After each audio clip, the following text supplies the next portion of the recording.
तो उनका नियम होता है कि जिस समय उनका समय हुआ वो अपनी वंदना करते हैं अपने ईश्वर की। तो रुमाल बिछाई और वंदना कर रहे थे। तो कोई नवयुवती किसी अपने प्रीतम से मिलने के लिए जा रही थी जहां नियति स्थान था। वो उसके ध्यान में भाव में भरी उसको लांग के चली गई। वो रास्ते में ही कर रहे थे। अब वो वंदना करके देखा कि वही स्त्री कुछ क्षण बाद लौट के आ रही। तब कहा, क्यों, तुम्हें इतना ज्ञान नहीं कि मैं वंदना कर रहा था और तुम हमारे को लांग के चली गई? कब? बोले अभी थोड़ी देर पहले। आप वंदना कर रहे थे? किसकी? बोले अपने मालिक की, आराध्य देव की। हम तो एक नाशवान शरीर के राग में थी, तो इतने बड़े तुम हमें नहीं दिखाई दिए, लांग के चली गई। और तुम अनंत ब्रह्मांडों के मालिक की वंदना कर, तुम्हें पता चला कि मैं तुम्हें लांग के चली गई? क्या वंदना कर रहे थे तुम? हम तो एक नाशवान शरीर में आसक्त थी, उससे मिलने गई थी, तो तेरी शुद्ध नहीं रही, तेरे को लांग के चली गई, मुझे पता नहीं। लेकिन तू परम आराध्य देव की, परम प्रभु की आराधना कर रहा, तुझे पता चला मैं लांग के चली। कहां तेरी एकाग्रता थी? कहां तेरे को प्रेम है? ये देह शुद्ध भूलना कोई बड़ी बात नहीं, बड़ी बात है तन्मय हो जाना। हमारा राग एक जगह एकत्रित हो जाए, गलत जगह एकत्रित होगा, विनाशी जगह में एकत्रित होगा, तो परिणाम में गलत और विनाशी हाथ लगेगा। इसीलिए इस अमूल्य प्रेम को प्रभु के नाम रूप लीला धाम में समर्पित करना चाहिए। ये महिमा धाम की कृपा से प्रकट होती है। देहातीत अवस्था देखा गया है महापुरुषों के जीवन में। श्री भोलानाथ जी महाराज बहुत ही पढ़े लिखे, लौकिक विद्या के भी पारंगत विद्वान, मन में श्री प्रिया प्रीतम राधा कृष्ण के प्रति आकर्षण, जब सर्वस्व छोड़कर वृंदावन आए। देखो, निश्चय में बड़ी सामर्थ्य होती है।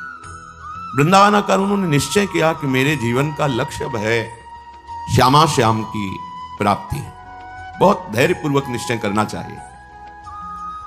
उपासकों से जब एकांतिक वार्ता होती है किसी किसी उपासक से, तो जब वो प्राकृतिक आकर्षण में दुखी दिखाई देता है, तब लगता है कि कृपा के प्रवाह में परमार्थ में तो आ गया है, पर इसका निश्चय नहीं है।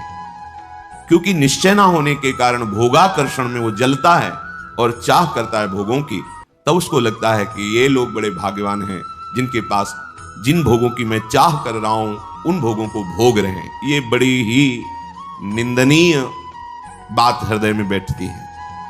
बड़ा जीवन जलनमय हो जाता है, क्योंकि परमार्थ का निश्चय नहीं, पथिक परमार्थ का, और भोगों के प्रति महत्व बुद्धि, सुख बुद्धि। इस स्थिति के साधक को चाहिए धैर्यपूर्वक सत्संग सुनकर विवेक के द्वारा ये निश्चय करे कि मेरा सौभाग्य कितना बड़ा, हमें धाम मिला, ना जानते हुए ना चाहते हुए परम मार्ग मिला। बिल्कुल कहीं ऐसी कोई साधना नहीं, पर प्रिया प्रीतम के प्रेम मार्ग के पथिक कहलाने का सौभाग्य मिला। संसार के प्रपंचों में महान क्लेशों में पिसते हैं जीव, प्रभु ने निकाल दिया। कोई जिम्मेवारी नहीं, एक ही जिम्मेवारी है, अपनी श्वासों को प्रभु के चरणों में अर्पित कर दो। समस्त प्रपंचों से रहित परम स्वतंत्र जीवन भगवत मार्ग का। पर आप समझ नहीं पा रहे। आपको लगता है कि इन भोगों को भोगने वाले बड़े भाग्यवान हैं, बड़े सुखी हैं। यही हमारी दुर्दशा है। हम अपने मार्ग को ना जानने के कारण भ्रमात्मक भोगों में सुख मानकर जलते रहते हैं। ऐसे साधक को जब माया अपना आकर्षण पैदा करती है तो फिसलने में देर नहीं लगती। इसलिए श्रीपाद, पहले आप निश्चय करो, वृंदावन आपको मिला, सत्संग मिला, तो निश्चय में कमजोरी क्यों है? ये आशा की फांसी क्यों बनाए हुए हैं कि अभी तो नहीं पर कभी? ये आशा श्री जी से मिलन की बनाओ, प्यारी जो प्यारे जो आज तो नहीं पर कभी तो मिलेंगे ना। ये आशा नहीं है। आशा इस बात की है कि आज तो नहीं पर कभी अवसर लग जाए तो ये भोग मिल जाएंगे। अंदर देख लो, ये अंदर की बात है। आशा ही परमम दुखम नैराश्यम परमम सुखम। इसे समझ नहीं पा रहे आप। दुख के लिए आप खुद रास्ता अंदर रखे हुए हैं, जगह रखे हुए हैं। आशा, भोगों की आशा। तुम आज निश्चय नहीं कर सकते कि हमारा मार्ग प्रिया प्रीतम की प्राप्ति का हमें सौभाग्य से मिल गया। कितने हो भाग्य। जहां श्रीपाद कह रहे हैं, पुनंति ब्रह्म रुद्रादीन एशाम चरण रेणवः सर्वभावेन में सेव्य अस्ते वृंदावन वासिना। भगवान रुद्र, शंकर, ब्रह्मा आदीन और भी बड़े बड़े महापुरुष ऐसाम चरण रेणवा, जिनकी चरण रज के लिए तपस्या करते हैं, प्रार्थना करते हैं, याचना करते हैं, जो रज शिव शनकादिक याचक, सर्वभावेन में सेव्यास्ते वृंदावन वासिना। हमें सौभाग्य मिला कि सर्वतो भावेन, ना चाहते हुए भी हम रज में वास कर रहे हैं। कहां ऐसी चाह थी अखंड वृंदावन वासी बने, कहां चाह थी श्यामा श्याम के अनन्य उपासी बने। कृपा रूपी अनुग्रह रूपी वायु ने मुझे पहुंचा दिया। किस रज में रह रहे हैं? कह रहे पुनंति ब्रह्म रुद्रादीन येषाम चरण रेणवा, जो भगवान ब्रह्मा, भगवान महादेव, शनकादि को भी पावन करने की सामर्थ्य। पुनंति ब्रह्म रुद्रादीन, बड़े बड़े मां, वो हमें, हम जैसे अज्ञानी को, अनाधिकारी को, जहां भोगों की चाह है, ऐसी चाह ही नहीं है, वहां मुझे श्रीधाम वृंदावन वास मिला, रज सेवन करने का सौभाग्य मिला।